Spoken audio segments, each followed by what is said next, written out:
El día de ayer con esta imagen donde veíamos la acción de los linfocitos T citotóxicos.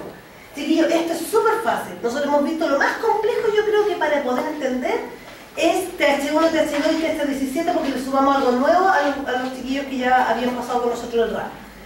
Eso cuesta un poquito de entender, pero no tanto. Es bien facilito porque es bien como obvio. Y sabemos que el interleuquín 12, TH1, interleuquín X, TH2, eso lo tenemos clarito. Pero el citotóxico no es mucho lo que hay que aprender. Simplemente les quiero decir que ellos reconocen el antígeno, pero este antígeno tiene que ser presentado.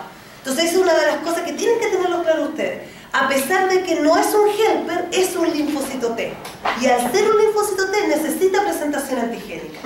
Pero a diferencia de los helpers, aquí le pueden presentar el antígeno, las células presentadoras de antígeno lo pueden hacer, y cualquier otra célula que esté infectada. Por lo tanto, ahora ya no se llaman células presentadoras de antígeno. En la acción del linfocito T citotóxico se denominan células blanco, porque ellas presentan y al mismo tiempo saben que van a morir. Ese es el concepto como más importante que debe quedar, diferenciándolo con el resto.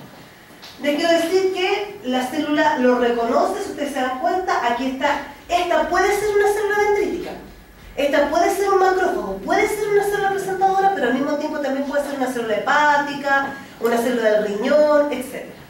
Está presentando ¿en qué? En moléculas de histocompatibilidad clase 1. Acuérdense que siempre está restringida a moléculas de histocompatibilidad clase 1. ¿Ya? Y acá, ¿qué tiene como ligando para las moléculas de histocompatibilidad clase 1? El ligando es el TCR. El linfocito T tiene TCR y este TCR es el que va a reconocer. ¿Ya? Al mismo tiempo, aquí nos observa, porque es un gráfico bastante burdo, nos observa que el CD8 reconoce la molécula de histocompatibilidad y el TCR reconoce el péptido presentado en la molécula de histocompatibilidad.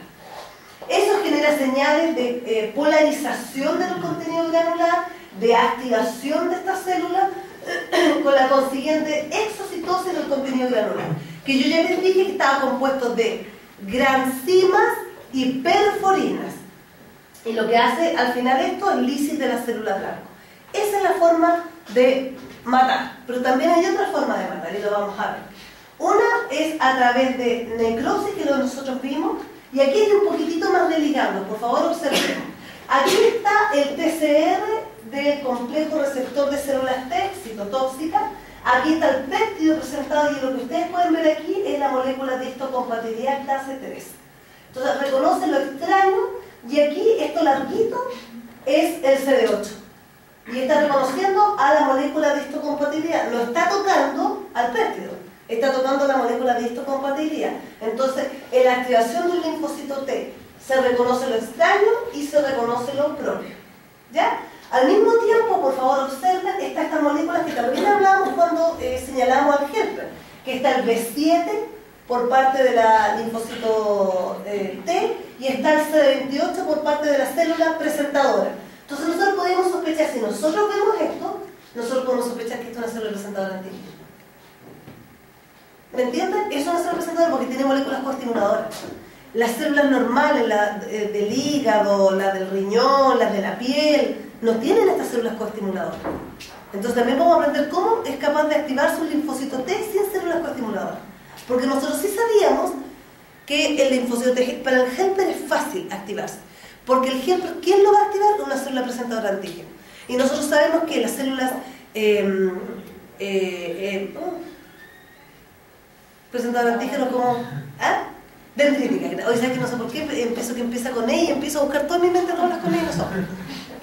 Dendrítica. Las células dendríticas tienen en forma constitutiva, acuérdense de eso, yo estoy repitiendo lo mismo desde que empezamos. Y yo sigo repitiendo para que usted, en forma constitutiva, tiene moléculas de histocompatibilidad clase 2, altas. Y en forma constitutiva, tiene pocas, pero tiene moléculas B7, digamos, ligandos de B7 que el CD28. Entonces, es la mejor molécula de presentación, o la mejor célula de presentación antigénica. Entonces, nosotros vemos que tiene moléculas CD28, entonces yo sospecho que esta no es tanto la célula blanco, definitivamente va a morir, pero también sospecho que es una célula presentadora antígena. ¿Por qué? Porque esta molécula de coestimulación no está presente en la otra célula, a no ser que reciba señales de citokina. Si hay mucha citoquina en el medio, cualquier célula puede expresar moléculas de coestimulación. Pero tiene que haber citoquina en el medio. En cambio acá, yo sospecho que podría ser una célula presentadora. No sé si me siguen en lo que voy diciendo, porque es importante lo que me estoy refiriendo. Entonces, una vez que se unen, y aquí tenemos otras moléculas de adhesión que no se muestran bien en la molécula, pero son moléculas ICAM y moléculas de adhesión linfocitaria como el FA1. ¿Ya? Entonces, o leucocitaria. Por lo tanto, nosotros ¿qué tenemos como resultado? La liberación de factores citolíticos y la necrosis de la célula. Perforación con las perforinas y necrosis. Pero aquí aparecen otros ligandos. Si ustedes se dan cuenta, tenemos casi lo mismo, pero no tenemos esto. No tenemos el B7 y no tenemos el CD28. Tenemos FAS y ligando FAS y FAS. Ya, esto también se denomina CD95. CD95 y ligando CD95. ¿Qué pasa? Cuando una célula blanco está dañada, está alterada, muchas veces puede expresar en su superficie moléculas FAS o CD95. Estas moléculas FAS son para iniciar la apoptosis. Son moléculas alertadoras de que la célula está infectada. Entonces, cada célula que está vieja, cada célula que está infectada o cada célula tumoral muchas veces expresa esta molécula en superficie. Entonces, ¿qué pasa? Llega el linfocito T, no está activo el linfocito T citotóxico, llega feliz de la vida y se encuentra que es complementario al péptido presentado. Le es específico a este péptido, por lo tanto reacciona con el TCR muy bien con este péptido. Empieza a buscar al lado y no hay moléculas coestimuladoras, no se activan. Está sujeto, ¿por qué? Porque hay otras moléculas de adhesión, pero faltan moléculas coestimuladoras. Y ahí aparece el FAS. En ese momento expresa el ligando FAS, esta célula linfocito citotóxico, une al FAS y genera en esta célula el inicio de toda la cascada de las caspasas y con la consecuente apoptosis. Entonces esta es la otra forma de matar que tiene. Hay una forma que involucra una necrosis, que siempre está asociada con la liberación de factores citolíticos como las perforinas y las granzimas, y hay otra que está asociada solamente con la apoptosis, que es a través del FAS y ligando FAS. ¿Aquí requieren moléculas coestimuladoras? No, no requieren moléculas coestimuladoras. ¿Cuáles son las moléculas coestimuladoras? CD28 y B7. Eso es la molécula coestimuladora.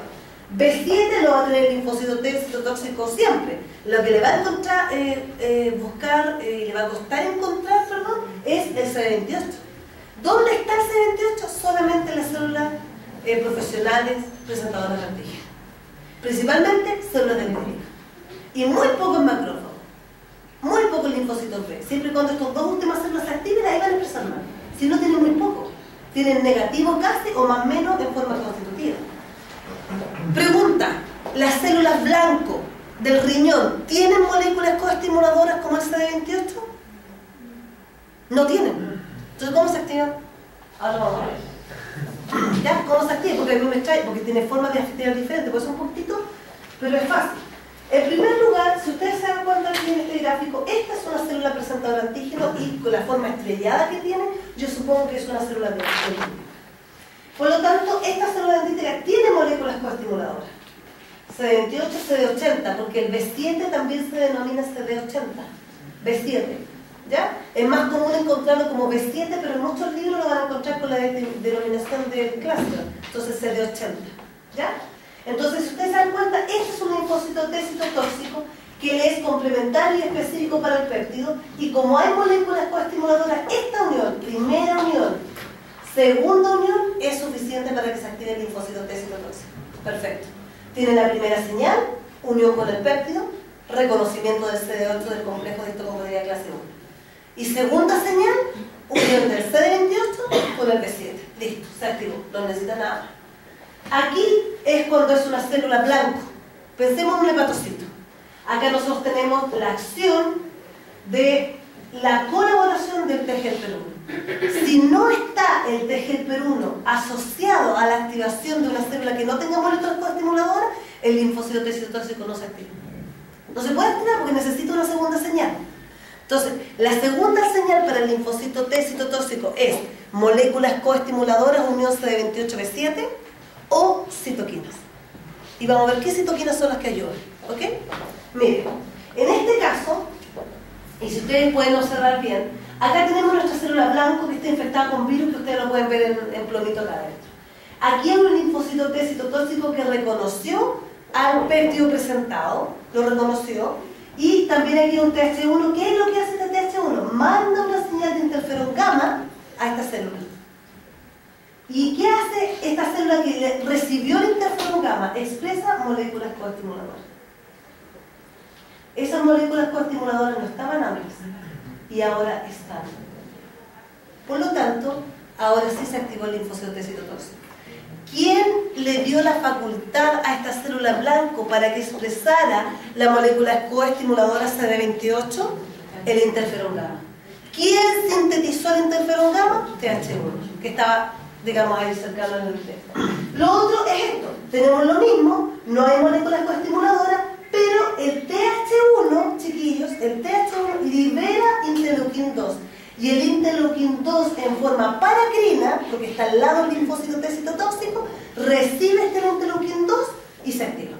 Y ahí tenemos como consecuencia un linfocito T citotóxico activo.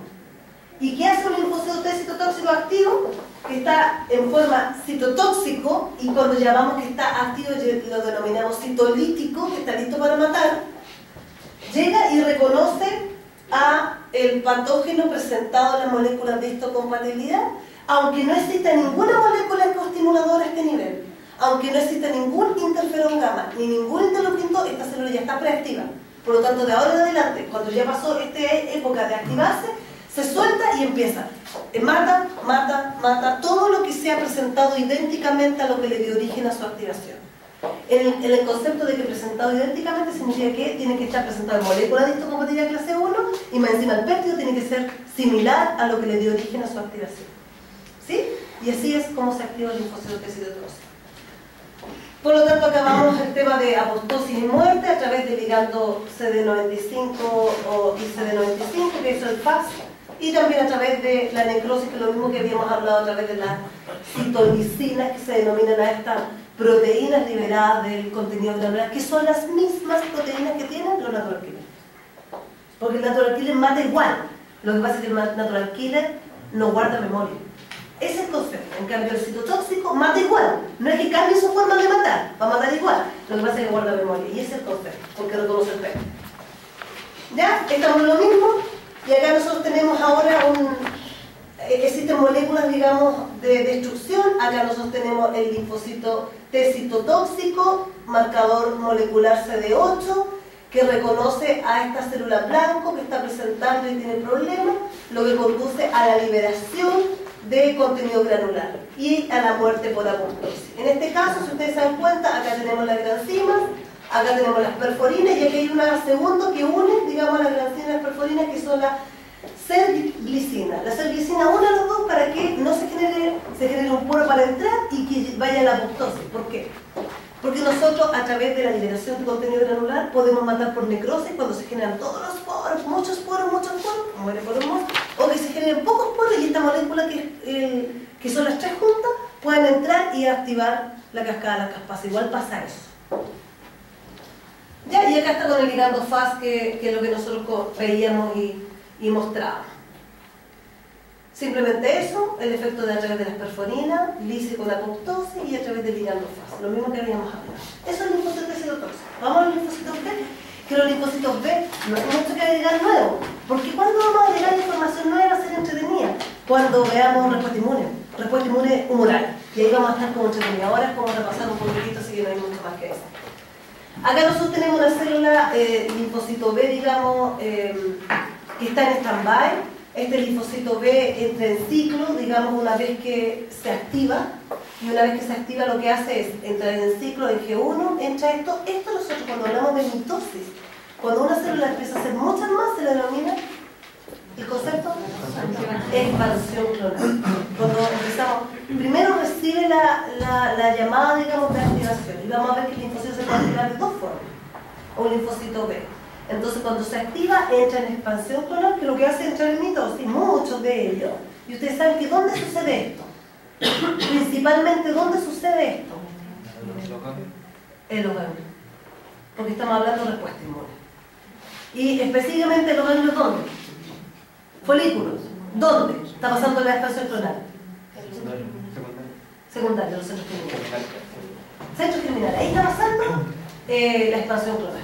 Perfecto. Y una vez que ya entró en la expansión clonal, chiquillos, se identificaron aquellos BCR, receptores de células B, que son específicos para el antígeno, que tienen alta afinidad, y a estos BCR o a estas células entraron en una etapa de no morir y salen del órgano linfóide secundario. En cambio, aquellas que son débiles en cuanto a la unión, lo que hacen es morir por apoptosis dentro del centro germinal. ¿Y quién le presenta a estos linfocitos B? Las células dendríticas foliculares. ¿Ya? Las células dendríticas foliculares. Por lo tanto, una vez que ya están listas y que están seleccionadas, que tienen alta afinidad, se dividen dos tipos de células. Células efectoras, que ustedes van a ver que van a cambiar morfológicamente, ya no son como los T-helper. Los T-helper yo dije que no cambian morfológicamente, pero sí cambian en su función. En cambio, aquí cambian morfológicamente, son las células plasmáticas. Porque se pone mucho más, un contenido, digamos, un ribosoma mucho más activo, un retículo endoplasmático mucho más activo, porque están sintetizando proteínas. Imagínense ustedes una cromatina mucho más laxa y un núcleo excéntrico. Y una célula de memoria. Y esta célula de memoria, ¿qué tiene de especial? Que tiene pegada en su superficie un BCR específico, mucho más, con mayor afinidad para el antígeno que lo que era en su inicio. Esa es la diferencia con la célula de memoria. Nosotros podemos ver que los linfocitos tienen especificidad, y el concepto de especificidad es que nosotros tenemos un precursor de linfocitos que puede dar origen a diferentes tipos de linfocitos B. ¿Dónde está la diferencia? En su citoplasma no, en su membrana tampoco. La diferencia que hay entre uno y otro linfocito B es en su BCR. Y el BCR es una inmunoglobulina pegada. Por lo tanto, ¿dónde está realmente la diferencia? En la porción FAB, en lo que une al antígeno. Por lo tanto, vamos a darnos cuenta que esta es redondita, esta es como media triangular o cuadrada y esta es triangular, por decirlo así. Entonces son tres linfocitos diferentes. Este concepto de que sean diferentes sus BCR en la parte como FAB del BCR significa que tienen especificidad de antígeno diferente. Unos reconocen algo cuadrado, otros reconocen algo triangular, por decirlo así, y otros reconocen algo circular. Entonces tienen especificidades diferentes. Ese es el concepto de especificidad. Por lo tanto, cuando llega un antígeno, solamente se va a unir al anticuerpo o al BCR complementario. Y estas uniones no son uniones firmes, son uniones iónicas, son uniones de carga. Por lo tanto, son fáciles de disolver. Por lo tanto, es muy importante que sean muy complementarias. Entre más complementarias, más firme va a ser la unión. Entre menos complementarias, va a ser menos firme. Entonces, eso significa, en eso radica chiquillos, la especificidad. Muchas veces, si hay una mutación y ponemos un aminoácido con carga positiva donde no correspondía, ya no somos específicos para ese antígeno, porque ya no unimos débiles. Y si nos unimos débiles, cualquier cosa nos va a separar. Entonces, tiene que ser muy complementario, va a dar origen a la expansión clonal y va a dar origen a la célula efectora. ¿Cuál es el resultado de la célula efectora? La liberación de anticuerpos. Anticuerpos específicos para el antígeno que dio origen a la activación. Eso es lo que quede como súper claro el lenguaje que ocupamos, etc. Existen dos tipos de antígenos, por lo tanto ya iniciamos un poquito de la clase de antígenos. Vamos a tener una clase especial, pero para que ustedes vean. Por lo tanto, hay dos tipos de linfocitos, hay dos formas de linfocitos que pueden ser activados. En primer lugar, hay antígenos timo-independientes. ¿Qué les sugiere a ustedes timo-independiente? Que no depende del linfocito T. Significa que el linfocito B se puede activar solito, que no depende de la participación del linfocito T. Y hay antígenos timo-dependientes que, como ustedes ven, depende de que el linfocito T interaccione con el B. Para aquellos que son timo-independientes, lo más probable es que sean estos que son moléculas muy repetitivas, macromoléculas muy repetitivas, principalmente polisacáridos, principalmente lípidos, que tienen moléculas muy repetitivas. ¿Qué hacen estas moléculas repetitivas o multivalentes o polivalentes? Lo que hacen estas moléculas es unir a más de un BCR, y esta unión genera en diferentes partes, en todo su faz, una señal muy fuerte de activación. Y esto significa significa solamente que esto puede ser activado de esta forma y nada más, no necesitamos ninguno, ni citoquina, ni interacción con nada, solamente ahí estarían sus dos señales, la unión y el movimiento que va a generar estos anticuerpos una vez que se unan, estos anticuerpos pensando en los PCR, a eso me refiero yo. Entonces una vez que se unan, como son polivalentes, por todos lados tienen los mismos antígenos, ellos se van a unir, lo va a reconocer, va a haber un movimiento y ese movimiento va a ser su segunda señal. Y eso es todo. Ahora, ¿qué significa? No estamos hablando de proteínas, estamos hablando solamente de azúcares y lípidos. ¿Ya? Entonces, ¿quién tiene azúcar y lípido en su membrana? Las bacterias. Entonces, esta primera es como mucho más bacterias. Mucho más bacterias. ¿Ya? Ahora veamos lo que son antígenos dependientes. Y por favor, traten de entender lo que está pasando. En primer lugar, hubo un reconocimiento del antígeno por parte de un PCR. De este antígeno grande, de esta bacteria grande. Esta bacteria se internalizó, esta bacteria se degradó y esta bacteria se presentó en moléculas de histocompatibilidad clase 2. ¿Y qué presentó? ¿Presentó toda la bacteria? No, un pedacito. Y esto que presentó es un péptido, es un pedazo de proteína. ¿Por qué? Porque lo que tenemos aquí, chiquillos, es proteína, que es esta, y esta es una proteína. Y lo que hay aquí son uniones de fuerzas iónicas, como yo les decía. Y no podemos tener fuerza iónica con carbohidratos, ni podemos tener fuerza iónica, solamente aquí proteína con proteína. Entonces generan los puentes de hidrógeno acá y pueden presentar. Por lo tanto, cada vez que pensemos en presentación, siempre estamos presentando péptidos. Ahora, ustedes saben que una bacteria tiene lípidos, carbohidratos y péptidos, tiene proteína, y una fracción de esa proteína es la que nosotros estamos presentando aquí. ¿Ok? Entonces, una vez que está presentado, ¿qué pasa? Se encuentra, acuérdense dónde estamos nosotros, linfocitos B, órgano linfóide secundario, folículo, aquí está el folículo, y después la zona paracortical, que está acá abajito, ¿qué hay aquí? La linfocito T. Entonces, una vez que el linfocito B se activa de esta forma, migra hacia el margen, hacia el límite del folículo linfóide secundario. ¿Y ahí con quién se va a encontrar? Con un linfocito T preactivo. ¿Por qué preactivo? Porque el linfocito T estaba por acá tranquilo cuando llegó una célula dendrítica. Le presentó un antígeno. ¿Cuál antígeno? El mismo que llegó en forma soluble acá arriba. Piensa usted que venía la linfa, venía caminando todo el líquido y venían antígenos solitos y venían células dendríticas ya madurando por el camino hasta llegar al órgano linfóide. Entró el antígeno solito y se encontró ¿con qué? Con los folículos. Y ahí se encontró con los linfocitos B. Por otro lado, la célula dendrítica pasa derecho porque tiene otro marcador CCR7, por lo tanto no se queda ahí, no son moléculas de asentamiento lo que hace en el folículo, pasa de largo y se queda en la zona paracortical. Quedándose en la zona paracortical, presenta al linfocito T. El linfocito T, una vez preactivo, empieza a caminar para encontrarse con el B. Y hay fotografías y el marcaje con fluorescencia, como ve cómo va migrando a través de la presentación, a través de los días. Por lo tanto, si ustedes ven todo lo que debe pasar para que un linfocito B se active y sintetice anticuerpos, tienen que tener claro que no puede ser el otro día de la infección, son 7 días, 10 días después del inicio de la infección. ¿Ya? Entonces, ¿qué se une? Moléculas de histocompatibilidad clase 2, estamos hablando de una sola presentadora de antígenos, linfocitos B, presentando el péptido, que ¿cómo lo reconoce el linfocito T helper? Lo reconoce a través de su TCR, y el CD4 reconoce la molécula de histocompatibilidad, y al mismo tiempo se produce esto que es clave para el linfocito B. Esto es clave, yo ya se los dije. Significa que esta unión manda una señal de expresión del ligando CD40 al linfocito T. Y el ligando CD40 se une con el CD40 y esta es la segunda señal para que realmente se active. Es más, no es la segunda señal real. ¿Sabe qué le da la segunda señal? Interleukin 2. Esta célula, una vez que está activa, libera interleukin 2 porque está TH0. Acuérdense que es TH0.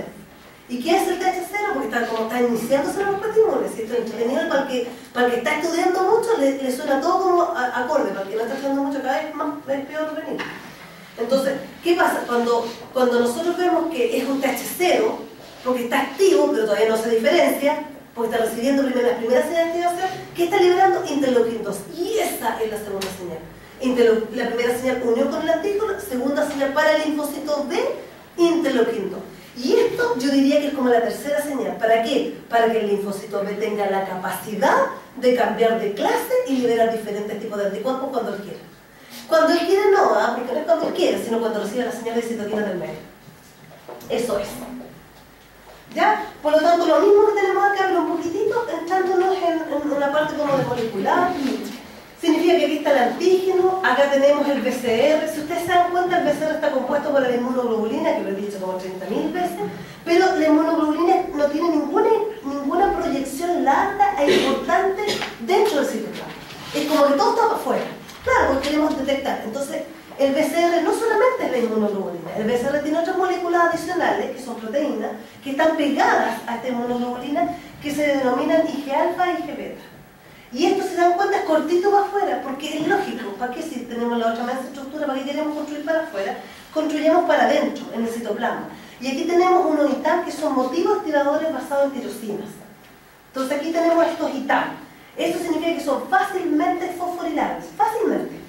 Y son motivos activadores basados en tirosina.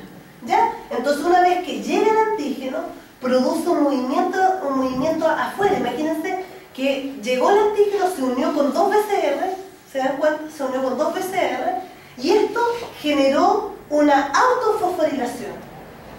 ¿Ya? Y esta autofosforilación genera que se empiece a producir que el SIC, que son todas tirosinquinasas, empieza a fosforilar. ¿Quién se fosforila primero? Son los SIC, y de ahí empiezan a fosforilar todos estos residuos de tirosina y ahí empieza una cascada de activación hasta llegar a factores de transcripción. ¿Ya? ¿Y qué hace el factor de transcripción? Imagínense ustedes, ¿qué hace el factor de transcripción? Libera hacia el exterior un receptor de interleukin 2, porque no estaba antes. Entonces, toda esta primera unión hace que se active una cascada de fosforilaciones, llegan al factor de transcripción, el factor de transcripción penetra en el núcleo se activa, digamos, y se desenrolla el ADN, donde está aquí una proteína que es para recepcionar al interleukin 2. Esto se expresa en superficie y llega el interleukin 2 y tiene donde recepcionarse porque no estaba antes. Y esa es la segunda señal. Y cuando entra el interleukin 2 es un activador celular. ¿Qué significa? Que después de recepcionar el interleukin 2, entró en mitosis. Por eso viene la explosión clonal.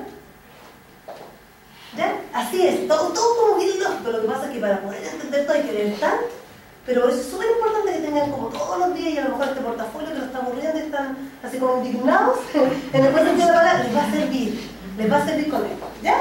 Entonces espero que les haya quedado como clarito esa parte. Veamos un poquitito de esto, células, digamos, antígenos, timos dependientes, timos independientes. Los timos dependientes, nosotros vemos que hay una producción normal de anticuerpos en individuos normales, se generan anticuerpos sin ningún problema. Cuando hay individuos sin linfocitos T, digamos, tienen una inmunodeficiencia, no se producen anticuerpos para este tipo de antígenos. Lógico, no están en linfocitos T que ayuden. ¿Cuáles son las características de respuesta de los antígenos timodependientes? Pensando siempre en el linfocito B. Cambio de isotipo sí. Significa que sintetiza IgM, IgG, IgA, IgE, ¿dependiendo de qué? De citoquina del medio. Dependiendo de la citoquina del medio va a cambiar. Perfecto. Maduración de la afinidad, sí. ¿Qué significa maduración de la afinidad? Significa el concepto de hipermutación somática. Ahora, profe, ¿qué es la hipermutación somática? Ya lo vimos. La hipermutación somática es cuando cambian sus BCR, como están chiquillos, tratando de multiplicarse en el centro germinal, se multiplican tan rápido que empiezan a haber mutaciones en el FAB, en las moléculas de presentación, digamos, en este BCR, en esta inmunoglobulina. Todos los FAB empiezan a cambiar un poquitito. ¿Y estas mutaciones para qué suceden? ¿Porque está equivocado el linfocito B? ¿Porque quiere? No, porque quiere ser más firme, mucho más específico, aumentar la afinidad y la avidez. Para aumentar esta afinidad y la avidez necesitan mutaciones pequeñas. Y estas mutaciones van a generar que se genere este aminoácido y no este otro, y a lo mejor es mucho más, la carga son mucho más atrayentes que con el otro aminoácido. Entonces, aquí, en el tipo de respuesta dependiente de células T, ¿existe maduración de la afinidad? Sí. O sea, aquí hay procesos de hipermutación somática. Aquí cuando actúa la célula dendrítica folicular, que lo presenta, la apoptosis, la expresión del BCL2 y la generación de linfocitos inmunocompetentes. Respuesta que secundaria, sí. ¿Qué significa respuesta secundaria? Significa que guarda memoria. Porque primero actúa de esta forma, de esta tasa de anticuerpos, nada más, ¿se acuerdan de la curva? Y después baja. Y cuando se encuentra con el mismo antígeno, una curva mucho más alta, mucho más producción de anticuerpos, mucho más rápida. Entonces, sí guarda memoria. Activación policlonal, o sea que se activen todos los linfocitos T o el 15% de los linfocitos B, perdón, no. Aquí es la activación del clon, que es específico para el antígeno. Epítopes repetitivos, no. Aquí no hay epítopes repetitivos que presentan un péptido de 16 aminoácidos. Es lo que hay, ¿no? Pues un epítope. Aquí hay un epítope, nada más. Y ejemplo, las proteínas. Veamos aquí dos tipos de antígenos timo independientes. Aquí es cuando sucedía esto, que no participaba el linfocito T. Primero, individuos normales y absorción por sí. En individuos que tienen deficiencia de linfocitos T, ¿se produce el anticuerpo? Sí, porque no tienen participación T, así que no hay ningún problema. ¿Hay cambio de isotipo? No. Entonces, ¿qué tenemos aquí? Pura producción de IgM. Pura IgM, no hay cambio de clase. Dice, ¿maduración de la afinidad? No hay hipermutación somática. No hay hipermutación somática en este proceso. ¿Respuesta secundaria? No. Nunca hay respuesta secundaria. Siempre es toda la respuesta, a pesar de que se encuentra 80.000 veces con el antígeno, siempre va a ser primaria, porque no hay memoria. No guarda memoria. Si no participa el linfocito T, no hay memoria inmunológica. Entonces, ¿se dan cuenta el virus del VIH, la clave que es espectacular? Nosotros en el diplomado le pedimos a la doctora Chaín que nos hiciera una clase, digamos, terminara todo el tema. Chiquillo estuvo 1 día y medio hablando solamente de VIH. Y fue espectacular. O sea, nosotros estamos así anotando todo porque es tanta cosa. Un virus que puede estar, chiquillos, 9 horas, nosotros tuvimos 9 horas. Y en la noche nos fuimos a las 10 y el otro día era a las 4, terminaba a las 3 y terminaba a las 8. Pero todo el mundo estaba como con puro VIH. Para que vean cómo es la magia de ese virus que es capaz de atacar la clave del sistema inmune. Ataca T helper y macrófago. Y con eso, los pacientes tienen ese problema. Ahora, estos pacientes son crónicos, no hay problema con el tratamiento. El problema es que el tratamiento es tan tóxico que no se sabe por cuánto tiempo puede sobrevivir las personas con tanto tratamiento. Se está viendo ahora eso. Respuesta secundaria, no. Activación policlonal, en este caso, por favor, sí. Existe un tipo de antígenos timo independientes que activa policlonalmente a los linfocitos B. ¿Qué significa? Que un porcentaje grande, 20%, 15% de los linfocitos B se activan. ¿Ya? ¿Existe esta activación policlonal? En este caso no, dice que no existe, vamos a ver los ejemplos. Epítopes repetitivos, aquí no hay epítopes repetitivos. En este caso de los polisacáridos sí hay epítopes repetitivos. Aquí el ejemplo del LPS y aquí el ejemplo de los polisacáridos. ¿Ya? Tenemos claro.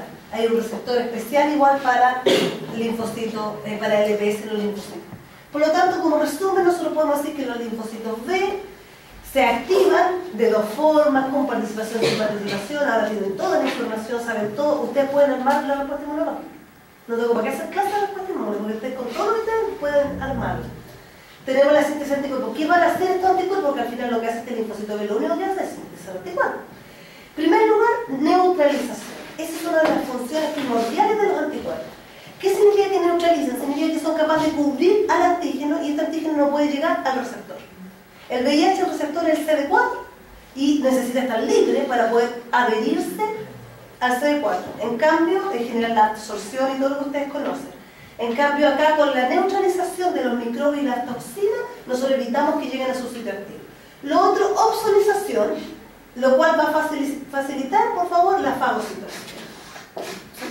Lo otro es esto, citotoxicidad celular dependiente de anticuerpos. ¿Qué significa esto? Significa que también hay una opsonización. Nosotros tenemos al microbio acá, o al patógeno, y nosotros tenemos a la inmunoglobulina G, que está cubriéndola completamente y expresa hacia afuera su FC. Puede uno llegar y fagocitar, o puede llegar un natural killer, y el natural killer tiene receptor FC. Pero el natural killer fagocita, no. Entonces, ¿qué hace cuando receptor? ¿Para qué tienen todos los receptores FC? Porque además de receptor FC, no está de más. Porque lo que hace es que lo recepciona, lo une y degranula. Y eso produce apoptosis y muerte y necrosis. Lo mismo, acuérdense que son las mismas moléculas que el linfocito citotóxico. Y este es el proceso que se denomina así. Significa que el natural killer, al igual que el macrófago y al igual que el neutrófilo, tienen receptores FC gamma. O sea, si una molécula está opsonizada por inmunoglobulina G, el neutrófilo y el macrófago lo reconocen para fagocitosis. Y el natural killer también lo reconoce, pero como no fagocita, libera su contenido y muere por apoptosis. Este estamos viendo aquí se denomina citotoxicidad, porque es para matar una célula, citotoxicidad celular dependiente de anticuerpos. Citotoxicidad celular dependiente de anticuerpos. Y por último, es capaz de activar el complemento. Esas son todas las funciones de los anticuerpos, 4. Activa el complemento. ¿Qué significa? Que cuando un microbio, un patógeno está cubierto por anticuerpos, la inmunoglobulina G y la inmunoglobulina M tienen la facultad de activar el complemento por la vía clásica. Porque si son 3 vías del complemento, por la clásica, la vía clásica, la primera que se conoció, la que tiene C1, C2, C3, C4 hasta la C9, esa vía es activa por la presencia de anticuerpos. ¿Pero qué anticuerpos cualquiera? No. IgM e IgG. ¿Ya? Y lo que produce esta activación del complemento es la lisis del patógeno por la generación de esta especie de perforinas, porque son muy parecidas a las perforinas, y al mismo tiempo la ozonización con facilitación de la fagocitosis o la inflamación porque produce sustancias anafilotóxicas como C5A y C3A.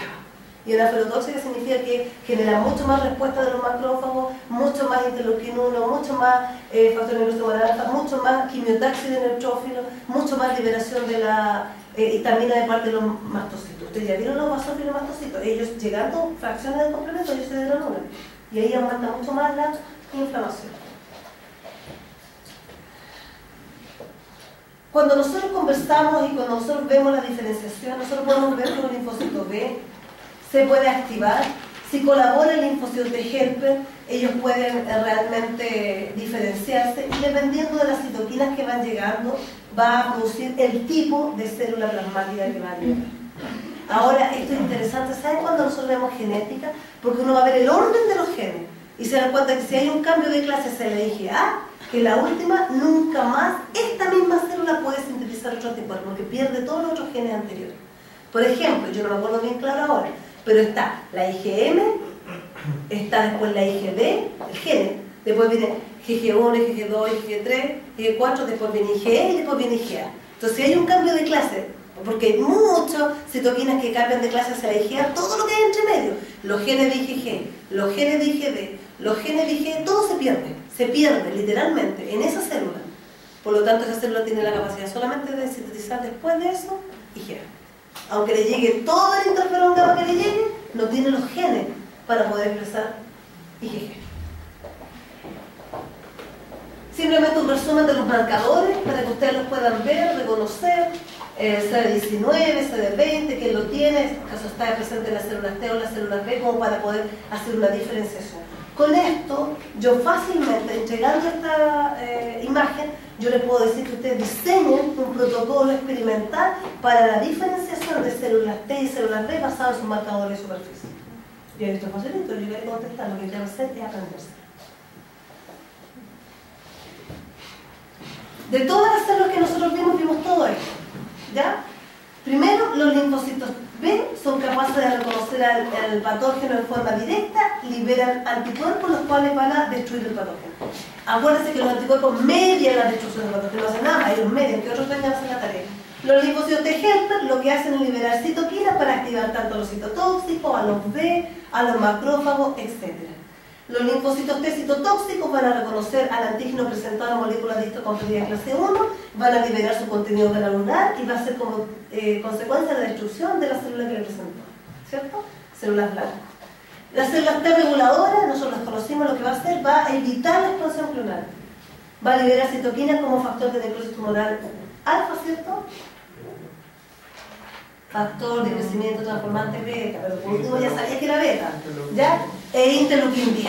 Y va a frenar, digamos, suprimir la respuesta inmunológica. Y también vieron con el profesor Carlos Cisterna, los natural killer, que lo que van a hacer lo mismo que los linfocitos T citotóxicos, pero sin reconocimiento de ningún antígeno, ninguna presentación. Ellos van a reconocer la falta de un ligando.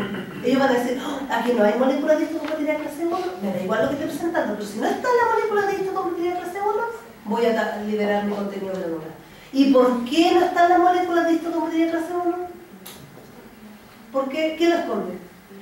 Los virus. Los virus dicen, aquí yo quiero pasar piola, no quiero que nadie sepa que estoy aquí, por lo tanto yo voy a esconder esta molécula que me muestre.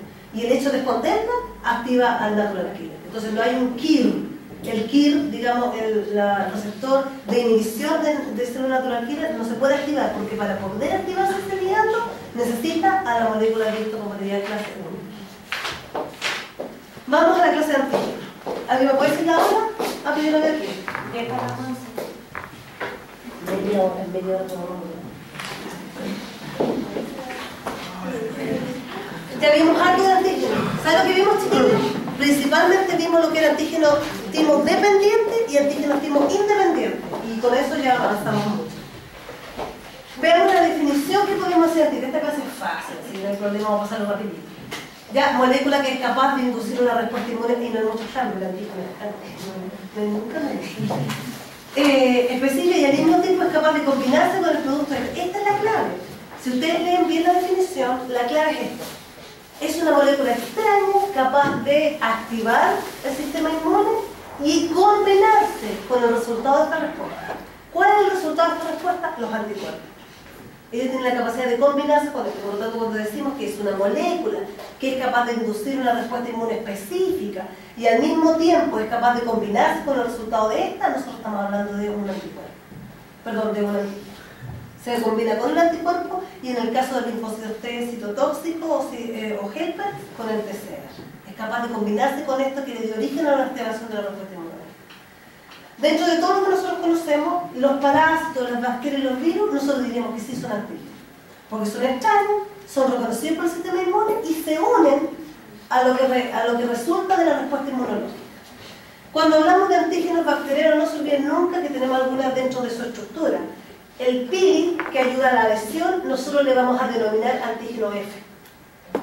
Flagelo, que colabora en lo que es la locomoción o el movimiento, nosotros le vamos a denominar antígeno H. Son antígenos, estos son los antígenos, la bacteria es muy grande, ya empecemos a buscar cosas más pequeñas que llaman la atención al sistema inmune. Dentro de lo que es la pared celular, que le da las características de rigidez, etcétera, etcétera, nosotros tenemos al antígeno O en el caso de las bacterias gram negativas. Este antígeno O es parte del LPS, es la parte más distal del LPS, que es el antígeno O. Y la cápsula, que le da la capacidad de evitar la fagocitosis de la bacteria y al mismo tiempo adherirse, también es antigénica, significa que el sistema inmune es capaz de combinarse, se le denomina antígeno K. Entonces, chiquillos, un antígeno es cualquier parte de la estructura de un microorganismo que es capaz de llamar la atención al sistema inmune, que el sistema inmune monte una respuesta específica y que el resultado de esta respuesta específica se puede unir con esta molécula que le dio origen a la respuesta específica. Eso es un antígeno. Por lo tanto, aquí tenemos dentro de lo que es las bacterias gram positivas, nosotros tenemos el ácido teicoico, que son muy antigénicos, y lo que es la gram negativa, nosotros tenemos el lípido O, el polisacárido O, que es parte del LPS y que va a llamar la atención. El LPS completo llama la atención, pero el más antigénico es el polisacárido O. El flagelo, que ustedes ven la locomoción, que pueden tener los pilos. La cápsula. Dentro de los antígenos virales, ¿qué podemos encontrar nosotros? Principalmente nosotros vamos a encontrar las envolturas. Acuérdense que la cápside está hecha de proteínas. Entonces eso va a llamar la atención más que el núcleo, que está hecho de solamente ácido nucleico. Acuérdense que un virus es ácido nucleico, ya sea de tipo ARN o ADN, cubierto digamos, una protección de proteínas. Y estas son las proteínas que llaman la atención. Y aquí tenemos la cápside proteína y algunos virus no son desnudos, acuérdense de los virus. Algunos son desnudos que solamente tienen la cápside, pura proteína. Y otros que son envueltos. Y estos que son envueltos, ahí tienen un poquito más de antígeno, encontramos lípidos, proteínas, azúcares dentro de esta envoltura. También son antígenos. Otros antígenos que están presentes en parásitos, pero principalmente lo que le llama la atención al sistema inmune es esto, las macromoléculas, la proteína, los carbohidratos, los lípidos y en menor grado los ácidos nucleicos. También existen antígenos no microbianos, para que no nos quedemos con el concepto que solamente los microbianos son los que llaman la atención del sistema inmune. Dentro de los no microbianos tenemos alimentos. Existen alimentos que llaman la atención del sistema inmune y montan una respuesta. Ejemplo, la palta. Hay personas que comen palta y les da shock anafiláctico. Y es respuesta inmune, es alérgica. Es respuesta inmune. Porque tenemos IgE, mastocito, acuérdense de todas las cosas que hay, eosinófilos, todo eso genera una respuesta inmunológica. Es una antígeno. Llamó la atención, a lo mejor no llamó la atención de la célula que nosotros queríamos, pero no piensen ustedes que solamente el T-helper o T citotóxico, está el linfocito B, llamando la atención del B, ya es un antígeno. El polvo, hay gente que es alérgica al polvo, al polen, empieza toda la primavera y el chorro empieza con rinitis y todo, es terrible. Eso es antígeno no microbiano. A la picadura de insectos, por ejemplo la abeja, que hay personas que tienen que andar con todo su remedio a todas partes porque tienen que inyectarse inmediatamente después que lo pica una abeja para no morir. Mordedura de serpiente, yo creo que ahí también, aparte del susto de encontrarse una serpiente, de que la pique, va encima, genera una respuesta, puede morir una persona con una respuesta exagerada. Muchas veces el veneno no es tan terrible como la respuesta inmunológica al veneno. Antígeno de superficie celular significa que nosotros tenemos células que expresan proteínas y estas proteínas pueden ser antigénicas. Ejemplo, no, proteína antigénica, no. Nosotros tenemos células y estas células tienen proteínas arriba y esto puede ser antigénico, significa que puede ser reconocido por el sistema inmune y montar una respuesta. Es un ejemplo que ustedes conozcan. Los grupos sanguíneos. Significa que yo si soy A, tengo antígeno A, pero no tengo el antígeno B. Por lo tanto, a través de la vida, como en la naturaleza hay antígenos muy parecidos al A y al B, nosotros en forma natural, comiendo, respirando, vamos a generar anticuerpos contra lo que no tenemos. Por eso en un recién nacido no se buscan anticuerpos. En un recién nacido la única clasificación que hay es si tiene el antígeno A, si tiene el antígeno B o si no tiene ninguno de los dos. Pero tú no buscas anticuerpos que no tienen. Y después mientras uno vive, come, todo el plátano y otras, la naturaleza y muchas cosas que se parecen. Entonces nosotros empezamos a generar anticuerpos naturales contra lo que no tenemos. Por lo tanto yo en este momento tengo anticuerpos contra el A y tengo anticuerpos contra el B, porque no tengo ninguna de las dos proteínas, que son la mayoría de los chilenos.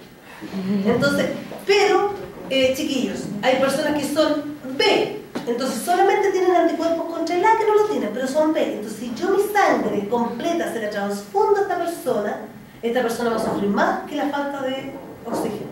¿Por qué? Porque yo tengo anticuerpos B, y eso va a atacar los B de ella y va a haber una hemólisis de todos los glóbulos rojos. Y lo más probable es que pueda morir. Es más, cuando pasa esta incompatibilidad, los pacientes mueren.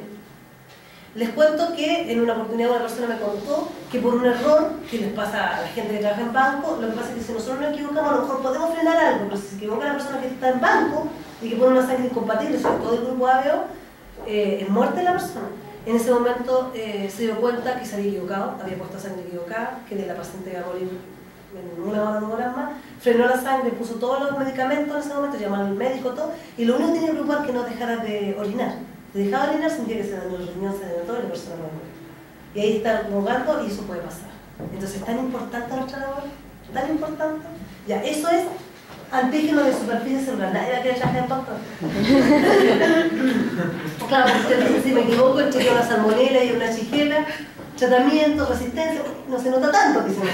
Claro, aquí se nota, aquí se nota. Autoantígeno. Y es un concepto. Todas nuestras proteínas. Imagínense que el mejor inmunógeno, el mejor antígeno es una proteína. ¿Por qué? Porque ya vimos que la proteína respuesta específica, pH, o sea, la proteína es el que la lleva aquí. Y si nosotros estamos llenos de proteína, por lo tanto en algún momento si nuestro sistema inmune se descuida, si nuestro sistema inmune se altera, nosotros mismos podemos generar anticuerpos contra nosotros mismos. Y eso se denomina autoantígeno.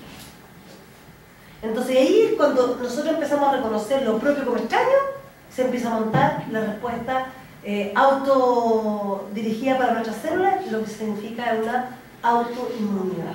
Es una enfermedad muy terrible porque no tiene cura. No tiene cura, solamente es paliativa. Cuando empieza la inflamación, la crisis, ahí empieza el tratamiento. Ahí bajamos y estamos vigilando y los pacientes tienen una vida muy compleja, porque es una enfermedad crónica, sin curación y solamente, y encima muy caro. Tratamiento muy caro para evitar la respuesta inmunológica. Autoantígeno. La transfusión al grupo sanguíneo, de superficie celular, los trasplantes de órganos. Nosotros conversamos de trasplantes de órganos y yo les dije que existía un antígeno que le era propio para cada persona y que eran las moléculas de histocompatibilidad de clase 1. La molécula de histocompatibilidad de clase 1 que tiene el caballero es muy diferente a lo que tiene la Cassandra. Por lo tanto, si él tiene un daño en un riñón y la Cassandra quiere donarle un riñón, tienen que ver primero si son compatibles. No existe la compatibilidad completa, solamente en gemelos, pero no existe. Si yo con mi hermana tengo una similitud porque tengo el mismo papá y mi mamá, pero con mi amiga no tengo esa similitud, por lo tanto siempre va a haber un grado de no compatibilidad. Por lo tanto, estos pacientes reciben el mejor riñón que les sea compatible y tienen drogas inmunosupresoras de por vida. De por vida porque no pueden responder bien, porque si no le dan la droga, matan el riñón. Ahora, ¿dónde está ese antígeno tan potente? Moléculas de histocompatibilidad clase 1. Esos son los que impiden una buena transfusión. Perdón, un trasplante. ¿Ya? Moléculas de histocompatibilidad clase 1, que son como las huellas dactilares propias de cada individuo. Autoantígenos, componentes normales del cuerpo, que pueden ser hormonas, membranas basales, componentes intracelulares mitocondria, por ejemplo, y antígenos de membrana celular que pueden en algún momento llamar la atención. ¿Ya? Veamos las propiedades inmunológicas de los antígenos. Hay dos conceptos que yo les he dicho más o menos y que ahora nosotros lo vamos a aclarar. Uno se denomina que todos los antígenos tienen antigenicidad y antiinmunidad, por decirlo así, o inmunogenicidad. Antigenicidad, inmunogenicidad. ¿Cuál es la antigenicidad? Es la capacidad de combinarse con el anticuerpo o con el TCR. Antigénico. Esto es muy antigénico. Significa que es capaz de unirse con el anticuerpo que dio origen a la respuesta inmunológica. E inmunogenicidad es la capacidad de generar la respuesta inmunológica. Entonces yo pondría como primero inmunogenicidad, como veíamos la definición. Nosotros decimos que un antígeno es una molécula que es capaz de inducir una respuesta inmunológica y combinarse con el resultado de esta respuesta inmunológica. Entonces decimos que un antígeno es que tiene la capacidad de ser inmunógeno y tiene la capacidad de ser antigénico. ¿Ya? Tiene inmunogenicidad y antigenicidad. Inmunogenicidad, ser reconocido como extraño y montar una respuesta inmune. Antigenicidad, capaz de combinarse con el resultado de la respuesta inmunológica. ¿Ya? Eso, entonces yo digo, muchas veces el antígeno lo dice como inmunógeno. Uno lo denomina como inmunógeno. ¿Ya? ¿Cuáles son los factores que determinan la inmunogenicidad? Y como ustedes ya saben lo que es la inmunogenicidad, que es la capacidad de que el sistema inmune lo reconozca como extraño y monte una respuesta inmunológica, son dos tipos de factores. Uno de los factores dependen de la molécula inmunogénica, del antígeno en sí, y otro depende del sistema biológico, de nosotros, del huésped. Hay huéspedes que son mucho más exagerados y hay huéspedes que son mucho más reservados para su respuesta.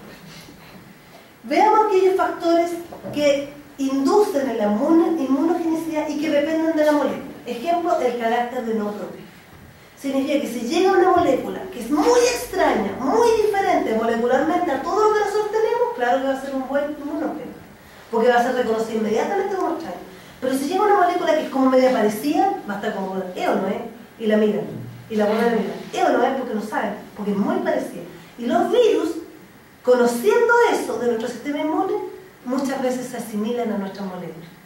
Se asimilan a un receptor, se asimilan a una molécula de superficie para pasar desapercibido o para, por último, rechazar la respuesta inmunológica. ¿Ya? También está el tamaño de la molécula. Si llega la molécula grande, pues grande que pueda ser degradada. ¿No? Porque si no puede ser degradada, no conoce nada. Pero si es grande, es mucho más que si una chiquitita que pasa desapercibida. Entonces, entre más grande, mejor. ¿Ya? Entonces, nosotros hablamos que son buenos inmunógenos cuando son más o menos como 100.000 tantos para arriba. Buenos inmunógenos. Y malos inmunógenos cuando son 5.000, 10.000 datos chiquititos, una molécula muy chiquitita. Algunas son tan pequeñas que pueden ser muy diferentes, pero son tan pequeñas que no son inmunogénicas. No llama la atención el sistema inmune y el sistema inmune no monta una respuesta. Y que sean muy heterogéneas. ¿Qué significa que sean muy heterogéneas? Que si yo tengo, por ejemplo, un polímero con 2 aminoácidos, tiene que ser bien grande, 40 kilodalton, o sea, bien grande, para que sea un inmunógeno. En cambio, si yo ya tengo 3 aminoácidos, miren cómo baja, puede ser hasta de 10 kilodalton. Y si yo tengo un polímero con 4 aminoácidos, ya puede ser una molécula de 4 kilodalton, lo que llama la atención del sistema inmune. Entonces, más heterogéneo, entre más heterogéneo, mejor inmunógeno. ¿Ya? Entonces, entre más diferente, con diferentes aminoácidos, diferentes curvas y diferentes, digamos, formas de complementarse o de plegarse, va a ser mucho mejor. Entonces, los inmunógenos débiles son estos chiquititos, pequeños, y los inmunógenos muy potentes son aquellos que son grandes. Ahora, esto cambia si son muy heterogéneos. Si son súper heterogéneos, pueden ser chiquititos, sin ningún problema, pero son tan diferentes, son tan heterogéneos, y ahí el sistema inmune los puede reconocer. ¿Ya? Cuando hablamos de inmunogenicidad es cuando son diferentes, tienen círculos, cuadrados, o sea, todo diferente. En cambio, si son puros círculos, son medio fome. Entonces, eso le ha pasado a la cápsula. La cápsula no reconoce porque es un polímero, súper repetitivo. Entonces, por eso no es reconocido el sistema inmune. Tanto. Ahora tiene que tener otro concepto, tiene que ser degradable. Porque acuérdense lo que hace el sistema inmune. ¿Qué hace el sistema inmune? Lo toma, lo introduce, lo degrada, lo presenta. Entonces, si tenemos un plástico, un tornillo de titanio, ¿eso va a poder destruirlo? No, entonces eso no es inmunogénico. Aunque sea súper grande y súper diferente. No es degradable, por tanto no es un antígeno. ¿Ya? Entonces por eso puede colocar el titanio sin ningún problema, y el plástico puede colocar una válvula porque es gigante, pero es muy diferente, pero no se degrada. Eso tiene que degradarse, por lo tanto tiene que ser una molécula como fácil de digerir y degradar por el cerebro. Por lo tanto, el linfocito T reconoce antígenos degradados y las moléculas grandes e insolubles no son reconocidas bien. Ahora, dentro de lo que es la molécula en sí, ¿cómo nosotros podemos decir cuáles son los más inmunogénicos? Los más inmunogénicos, por favor, son las proteínas. Y ya saben por qué. Porque participan los T, porque participan los T-helper, porque participan los citotóxicos y porque participan los F. Los menos, lo que les siguen, digamos en grado, hidratos de carbono, lípidos, y los menos inmunogénicos, los ácidos nucleicos. ¿Y ustedes saben por qué? Porque son súper repetitivos. Pues si tienen 4 pares de base, va mezclando, citosina, guanina, no mucho más que eso. Uniones, fosfodiéster. Por lo tanto, no es muy heterogéneo. ¿Ok? Por lo tanto, aquí nosotros vemos este gráfico y decimos que los aminoácidos, obviamente un aminoácido solito es poquito inmunogénico, porque es muy pequeño. Después siguen algunos actenos. ¿Qué son los actenos? Los actenos son como componentes químicos que son muy pequeñitos y que no son capaces de producir una respuesta inmunológica. Son químicos muy pequeños que no son capaces de producir una respuesta inmunológica. Después vienen los lípidos, que son más, pero son menos que los lípidos más complejos, como las hormonas, ya son más complejas. Después vienen los hidratos de carbono, los péptidos simples y lo más topísimo, proteínas complejas. Esos sí que son inmunogénicos. ¿Ya? Ahora estamos hablando de la inmunogenicidad. ¿Qué entiendes tú, Fabiola, por inmunogenicidad? La capacidad de generar. Perfecto. Y hablamos que existen 2 tipos de factores. Uno que depende de la molécula, que es el tamaño, que sea heterogéneo, que sea degradable, etcétera, etcétera. Y hay otro factor que influye en la inmunogenicidad que depende del sistema biológico. Significa que, independientemente del tipo de humano, la dosis va a ser clave en generar o no generar una respuesta inmunológica. Por lo tanto, dosis bajas no estimulan una respuesta inmunológica. Muy poquitito no. Y dosis muy altas producen tolerancia. ¿Por qué? Porque el sistema inmune dice, oye, pero esto es muy abundante, esto está por todos lados, donde yo miro está, para mí que es propio. Que no es extraño, es mío. Y ahí genera el concepto de tolerancia, empieza a tolerar porque es mucho. Entonces tenemos que tener una dosis adecuada para que se genere esta respuesta inmunológica.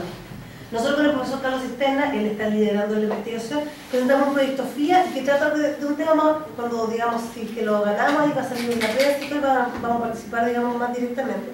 Y nosotros nuestra clave es encontrar la dosis adecuada para digamos, generar una, entre comillas, vacuna oral en cierto tipo de especie animal. Entonces en eso es lo que estamos nosotros, la dosis es nuestra clave. Y vamos a estar 3 años viendo qué dosis es la mejor.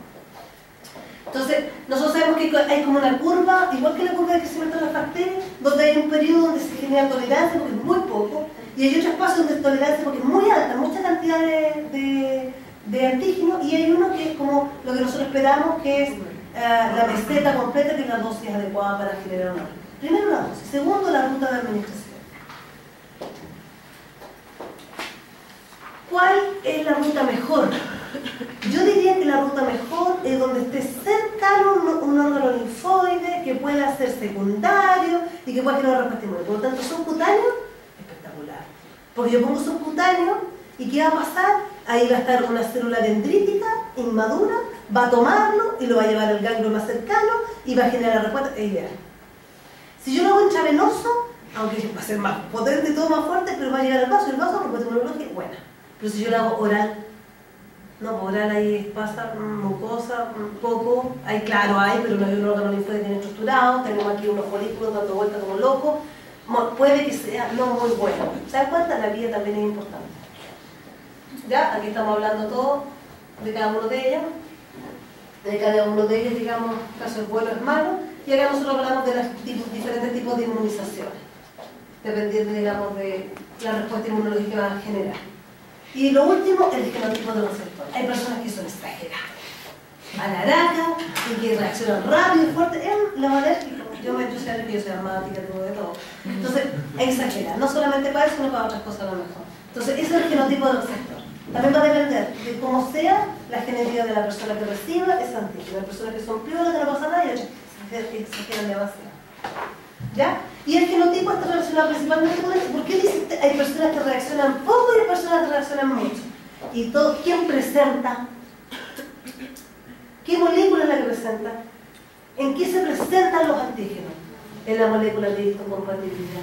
Por lo tanto, cuando hablamos del genotipo, estamos hablando de los genes de histocompatibilidad, porque son los que presentan. Entonces, se ha visto que en regiones donde la malaria es muy endémica, hay mucha malaria, las personas están predispuestas a presentar muy bien a la malaria, al bicho, digamos, al parásito, y a generar una respuesta inmunológica muy bien, hasta protectiva, y no se enferman tanto como si uno fuera. Si uno vaya, como uno no conoce ese antígeno, sus genotipos no están, sus moléculas de histocompatibilidad nunca lo han presentado, no se ha adaptado la respuesta, significa que lo presentan, porque es totalmente extraño, lo presentan, digamos, a lo mejor no tan bien y no genera una buena respuesta y se enferman las personas. ¿Ya? Entonces también tiene que ver con el genotipo. Ahora nosotros tenemos una molécula grande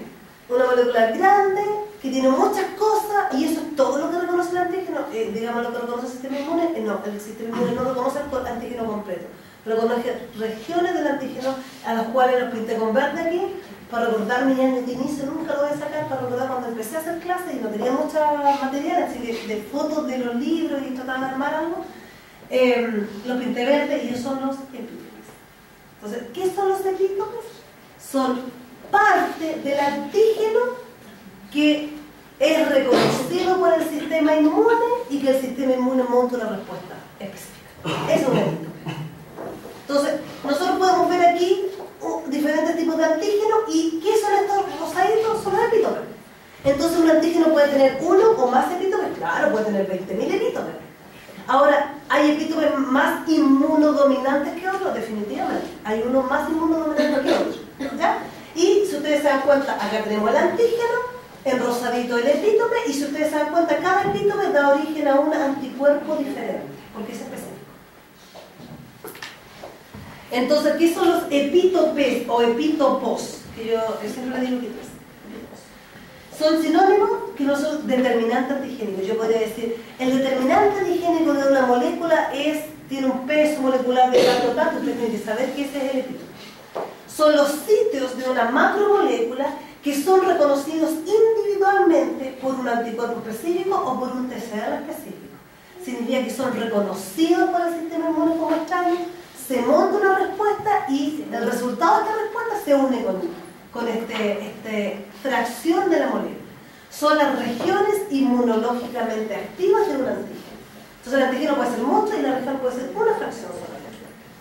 Entonces aquí tenemos algunos antígenos, son pequeños, tienen dos epítopes. Este es el antígeno, un epítope azul y otro epítope amarillo. Acá tenemos epítopes intermedios, que son el antígeno, y tiene todos estos epítopes.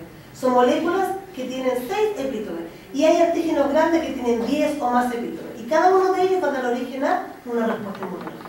O origen a anticuerpos diferentes. Por eso, si yo tomo albúmina completa, se le inyecta un ratón, albúmina humana, es diferente de la albúmina del ratón, se le inyecta un ratón a un conejo, él va a generar anticuerpos. Y nosotros decimos, pero anticuerpos policlonales, porque está para todos los epítopes de la albúmina. Ahora, si yo quiero un anticuerpo monoclonal, yo separo este azul rey y genero solamente para este epítope. Eso es monoclonal. En cambio, si yo tomo todo, es policlonal o polivalente. Entonces, cuando uno dice, voy a hacer la clasificación de grupos sanguíneos y voy a comprar antisueros, viene el proveedor y dice, señorita, aquí sale un nuevo antisuero, y es monoclonal o es policlonal. Usted tiene que saber para decir cuál es mejor, para ver sus niveles de grupos sanguíneos o otra cosa. Eso es policlonal y monoclonal. Acá nosotros tenemos el antígeno completo, diferentes epítopes, diferentes anticuerpos. ¿Qué hora es? Hace un cuarto. Falta el ritmo. Es que como lo veo cansado y estoy a todo, ¿la vamos a probar? No, porque entonces ponga la cara de tensión. Entonces yo creo que... No, pero si ponen cara así como de que ya están viendo, guardando los cuadernos, ya tienen que probar. Aquí tenemos una molécula completa y acá nosotros tenemos diferentes determinantes de antigenicidad o epítopes. ¿Ya? Acá nosotros lo mismo. Ahora, ¿cuáles son los epítopes más importantes? Los que están por fuera de la molécula. Porque también pueden haber epítopes por dentro de la molécula, digamos, con toda la forma de doblarse y todo. Hay que haber epítopes escondidos y epítopes expuestos. Los mejores epítopes son los expuestos. Si ustedes quieren diseñar una vacuna, los epítopes expuestos son los que necesitan, no los que están porque eso no los van a ver fácilmente. ¿Ya? ¿Y cuáles son las propiedades de aquellos epítopes reconocidos por las células B? Acuérdense que este es el receptor de células B, aquí está la inmunoglobulina, la Ig-alfa hacia el fondo y otras dos moléculas que le complementan, todos son el receptor de células B. ¿Cuáles son las propiedades? El sitio de unión para un epítope en una molécula de inmunoglobulina se denomina parátopo. Significa que en el BCR, la función FAB que une el epítope se denomina parátopo. Eso es como un dato. Todos los epítopes que son reconocidos por estos parátopo suelen ser aminoácidos hidrófilos. ¿Por qué? Porque están afuera. No se tenían escondido la molécula, ¿sí? Hidrófilos. Segundo, para cada individuo y para cada antígeno suele existir un epítope inmunodominante. Por ejemplo, aquí hay un montón y esos son los epítopes inmunodominantes. Y por último, pueden ser secuenciales o conformacionales. ¿Ya? ¿Qué significa que sean secuenciales? Significa que los aminoácidos, por ejemplo, que están pegaditos hasta aquí, no secuencial. La molécula es todo un montón, imagínense una lana, acá. El epítope secuencial es lo que está aquí, abajo. Aquí y acá. Ahí genera un epítope secuencial. Todo lo que se ve aquí es un epítope secuencial. ¿Por qué? Porque este es un epítope y toda la molécula que lo compone están uno al lado del otro. En cambio, uno conformacional sería, aquí habría uno conformacional. ¿Por qué? Porque aquí pasa la línea y aquí hay un pegamiento. Aquí debería haber un epítope conformacional. Que cuando la conformación de la proteína da origen a un epítope. Si yo extiendo la proteína, yo tengo todos los secuenciales, porque están todos. En cambio, si yo la pliego, se generan algunos aquí. Esto, el cruzamiento entre ese y ese genera un epítope. Ese es un epítope conformacional. Los otros son epítope lineal o secuencial. Lo que nosotros tenemos acá. Acá tenemos el anticuerpo y este es un epítope, porque todo esto es la proteína, y aquí está el epítope secuencial o lineal, porque está pegadito todo. Yo desarmo la proteína y siempre quedan pegaditos. En cambio acá, conformacional significa que los plegamientos de la proteína dan origen al acercamiento de dos aminoácidos diferentes que estaban lejos. Uno podría ser el 44 y otro el 120, pero como se plegó quedaron al lado y eso conformó un epítope. Eso es conformacional. Y generalmente lo que están, esto es, digamos, lo que están fuera de la molécula son los mejores. Esto es epítopes secuenciales y esto es un epítope conformacional. Porque esta es la aminoácido 83 que se juntó con el 144 y ahí generó un epítope conformacional. Si no hubieran estado cercanos, no habría existido este epítope. ¿Ya? Activación del linfocito B, nosotros ya lo vimos, tipos dependientes, timo independiente, y acá están las características del timo dependiente y del timo independiente. No vamos a entrar en detalle porque nosotros ya lo vimos. ¿Y cómo son? Esto es importante. ¿Cuáles son las propiedades de los epítopes reconocidos por las células T? No las B, por las células T, estamos viendo antígeno completo. El tamaño del epítope para la célula T queda determinado por el tamaño del surco de unión al antígeno en la molécula de histocompatibilidad. Significa que puede haber una molécula así, un epítope así, pero si el surco de unión es de este tamaño, va a estar determinado por el surco de unión a la molécula de histocompatibilidad, ya sea clase 1 o clase 2. Esa es la primera limitante del reconocimiento de los linfocitos T. Entonces, nosotros sabemos que el péptido presentado en clase 1 no puede ser mayor de 11 aminoácidos. Y el péptido presentado en complejo clase 2 es un poco mayor, llega hasta 17 o 18 aminoácidos. Pero ese es el límite. Primera característica de los epítopes de los linfocitos T. Segunda característica, se une al TCR la porción hidrófila y se une al complejo mayor de histocompatibilidad la porción hidrófoba. Ellos tienen como la hidrófoba acá y la hidrófoba allá. Son péptidos anfipáticos que tienen esta característica de tener, digamos, ambas, hidrófilo, hidrófobo, y son solamente secuenciales. No son conformacionales. ¿Pero por qué? ¿Por qué? Son moléculas degradadas. Entonces significa que yo tomo una proteína, yo la degrado y yo los pedacitos de péptido los presento. Entonces tienen que ser lineares. Si hay conformaciones, no, yo los degradé completamente. Entonces, por ejemplo, aquí yo tengo un péptido lineal. Si yo degrado y corto toda esta proteína y presento solamente ese pedacito, se conservó el péptido. En cambio aquí hay un péptido conformacional. En el momento que fagocito y destruyo, van a quedar totalmente separados y no van a conformar el péptido, porque el péptido era todo esto. Todo esto era el epítope. Y una vez que se degradó, se fagocitó, se degradó, se presentó, por ejemplo, esta fracción, hasta ahí, que no me sirve, porque se perdió el epítope. Solamente deben ser epítopes lineales o secuenciales, no conformacionales. Por lo tanto, el linfocito T reconoce solamente epítopes lineales y el linfocito B reconoce lineales y conformacionales. Porque más encima el B reconoce solubles los antígenos, no degradados. Esa es la clave. Por lo tanto, como para terminar, creo que es para terminar, nosotros tenemos aquí los diferentes tipos de antígenos que podemos encontrar en la naturaleza que son interesantes. Uno, los hidratos de carbono. Los hidratos de carbono son antígenos timo independientes, por lo tanto son reconocidos solamente por el linfocito B. Los lípidos solamente son reconocidos por el linfocito B. Y las proteínas son reconocidas por el linfocito B, pero también son reconocidas por el linfocito T, siempre y cuando se lo presente una célula presentadora de antígeno. ¿En dónde? En una molécula de histocompatibilidad clase 1 o 2. 1, ¿a quién se lo va a presentar? Citotóxico. ¿Y el 2, a quién se lo va a presentar allá? ¿A quién el 2? ¿Atrás? Helper. Pero no fue el 2, no. La chamaca. ¿Ya? Y de acuerdo a su origen podemos decir que existen 0 antígenos que son de especies totalmente diferentes, por ejemplo un virus para el ser humano, a los antígenos que son del ser humano para el humano. Por lo tanto, lo que nosotros podríamos decir que un antígeno de grupo sanguíneo es un haloantígeno, porque son de la misma especie, pero son antígenos para uno y para otro no es antígeno, ¿sí? Haloantígeno, de la misma especie. Y autoantígeno significa que lo tengo yo mismo y genero un autoantígeno. Entonces cuando usted ve, esto es un haloantígeno, significa que son antígenos para miembros de una misma especie. 0 antígenos son antígenos que provienen de otra especie y autoantígenos son del mismo órgano. No se trata de la leche. ¿Ya? Multivalente o repetitivo. Acuérdense, este es un antígeno común que da origen, en cambio estos son los multivalentes, repetitivos. ¿Se acuerdan que este da origen inmediatamente a la activación del linfocito? ¿Ya? Y el concepto de asteno. El concepto de asteno es un grupo químico de pequeño tamaño, capaz de reaccionar con anticuerpos, sin embargo, es incapaz de desencadenar una respuesta inmune. Por lo tanto, es antigénica, pero no es inmunogénica. No es inmunogénica, no es capaz de desarrollar una respuesta inmunológica.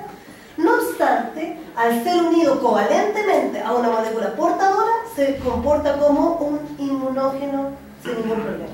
Entonces, el asteno es una molécula química pequeña que se puede unir al anticuerpo perfectamente, pero lo que pasa es que no es capaz de desarrollar una respuesta inmunológica.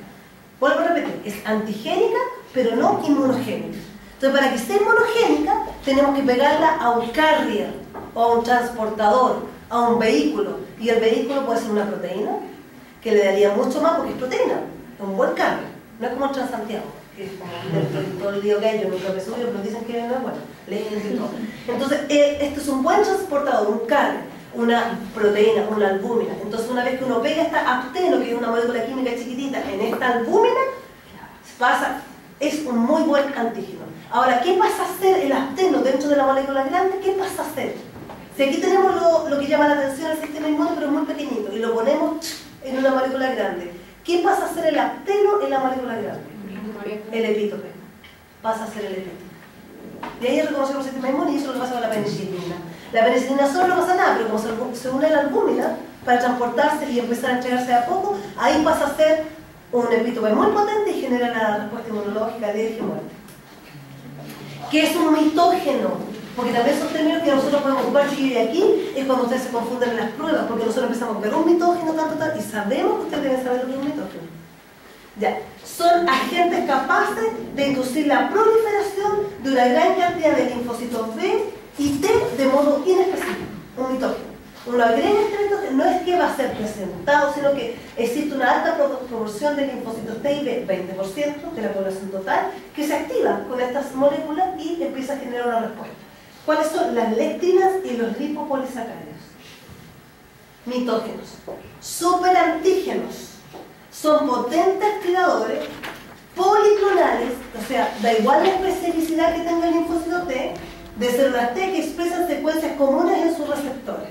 ¿Ya? Y dentro de los superantígenos está algunas enterotoxinas y la toxina del síndrome de shock tóxico de Stafford. ¿Ya? Esto está presente. De esta preocupación, estas son toxinas superantígenas. ¿Por qué? Porque los superantígenos, ¿saben lo que hacen? No sé si tengo una imagen, sí tengo una imagen. Aquí tenemos lo que pasa siempre. Esta es una célula presentadora de antígeno. Aquí tenemos la molécula alfa y beta, es el TCR, digamos sin ningún problema. Perdón, esta es la molécula alfa y beta de la molécula de histocompatibilidad clase 2. Aquí tenemos la célula T, alfa y beta, que es el TCR, reconoce. Y aquí se genera la bacteria, aquí se pega la bacteria. ¿Se dan cuenta que no hay complementariedad con el antígeno? No es que nosotros reconozcamos el péptido que está presentado, no. Lo que pasa es que como se une afuera la bacteria, esto se activa inmediatamente este linfocito. Entonces es policlonal, porque ¿dónde está la especificidad de esta célula T? Está aquí. En el surco une el antígeno. Y por fuera no tiene, es constante. Entonces cuando se gana por fuera, se activa. Y esa es la activación policlonal. Lo mismo pasa acá. En este caso bacteriano y en este caso viral. Pueden ser superantígenos. ¿Ya? ¿Y qué son los adyuvantes? Como último, que estamos totalmente agotados. Es una molécula o una sustancia que permite la ralentización de la liberación del antígeno. O sea, yo coloco un antígeno en el brazo y quiero que ese antígeno se entregue de a poquito. Porque si se entrega todo, no va a generar una muy buena respuesta. En cambio, si yo lo entrego de a poco, de a poquito, llegan todas las, doy tiempo para que lleguen todas las células, para que llegue el linfocito T, para generar una muy buena respuesta. Estamos pensando aquí en vacunas. Segundo, reclutan células inmunocompetentes. Esta misma sustancia que va unida al péptido o al antígeno en una vacuna recluta que llegue macrófago, que llegue linfocitos, que llegue al sitio de lesión. Activan los macrófagos, estimulan la proliferación celular y modulan la respuesta inmunológica a través de la activación de los macrófagos.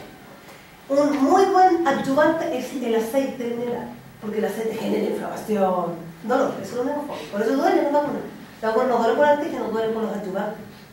Entonces duele, llega. Entonces por eso generalmente nosotros cuando nos ponemos una vacuna, lo que se pretende es que se genere una inflamación localizada. Porque cuando hay inflamación que llegan todas las células, y llegan las células que van a presentar, inhiben y todo, nosotros necesitamos alaraco. El alaraco es el adyuvante.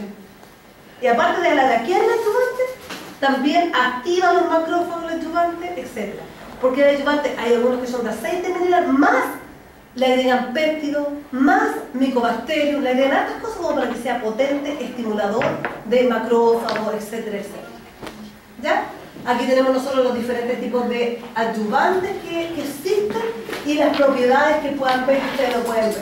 Algunos forman granuloma, otros prolongan la persistencia del antígeno, señales coestimuladoras, por lo tanto lo más importante son estos que están arriba, coadyuvantes.